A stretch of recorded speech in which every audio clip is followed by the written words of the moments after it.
Nasa abroad ka ba at ayaw mag-register ng device sa BPI app? Huwag magpanik, may simple solusyon. Alamin ang step-by-step na paraan sa video na ito.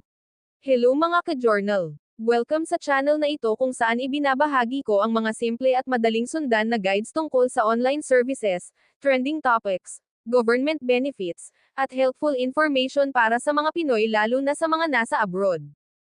Kung ikaw ay BPI account holder at kasalukuyang nasa abroad, maaaring naranasan mo na ang problemang ito. Nagpalit ka ng cellphone, naglogin ka sa BPI app, pero hindi mo ma-register ang iyong device. Minsan lumalabas na hindi ma-verify ang device, hindi gumagana ang mobile key, o hindi ka makatanggap ng OTP. Sa video na ito, ipapaliwanag ko ang simple at tamang paraan para maayos ito kahit nasa ibang bansa ka. Marami pong OFW at Filipinos abroad ang nakakaranas nito, lalo na kapag nagpalit ng phone o nag-reset ng app. Pero huwag mag-alala dahil may solusyon. Ang unang hakbang na kailangan mong gawin ay tumawag sa international toll-free number ng BPI. Depende sa country kung nasaan ka, may iba't ibang toll-free numbers ang BPI. Halimbawa, kung nasa United States ka, maaari mong tawagan ang kanilang international toll-free hotline. May sasagot na phone banker mula sa BPI. Ipaliwanag mo lamang ang iyong concern. Sabihin mo na hindi mo ma-register ang iyong device sa BPI app at kailangan mong i-update ang iyong mobile number dahil nasa abroad ka. Pagkatapos nito, gagawa sila ng tinatawag na service request number. Napakahalaga ng number na ito dahil ito ang magiging reference ng iyong request. Pagkatapos ng call, sasabihin nila sa iyo ang mga requirements na kailangan mong ipadala sa isi-send nilang email. Magbibigay sila ng form na kailangan mong sagutan. Bukod sa form, kailangan mo ring mag-submit ng mga sumusunod. Una, front copy ng iyong ATM o debit card. Ikalawa, copy ng iyong passport.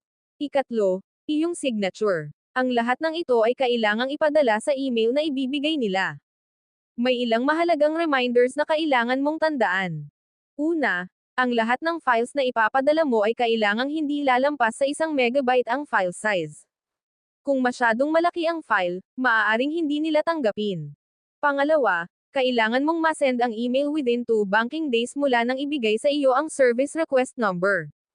Kapag hindi mo na ipadala sa loob ng 2 banking days, maaaring kailangan mong tumawag ulit at gumawa ng bagong request. Kapag naipasa mo na ang requirements, ang processing ng request ay karaniwang hanggang 5 banking days. Sa loob ng panahong iyon, e-update nila ang iyong mobile number o account information.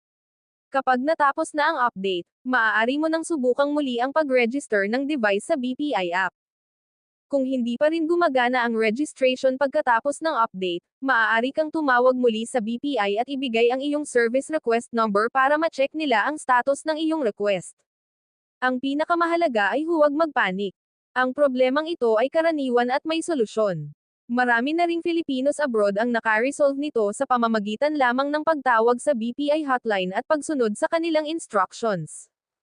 Kung ikaw ay isang OFW o Filipino na nasa ibang bansa, makakatulong ang prosesong ito upang ma-access mo ulit ang iyong BPI online banking kahit nasaan ka man sa mundo. Kung nakatulong ang video na ito sa iyo, huwag kalimutang i-like at i-share para makatulong din sa ibang kababayan na may parehong problema. At kung gusto mo pa ng mga tips tungkol sa banking, trending topics, OFW guides, government at online services, maaari kang mag-subscribe sa channel na ito. Maraming salamat sa panonood mga ka-journal.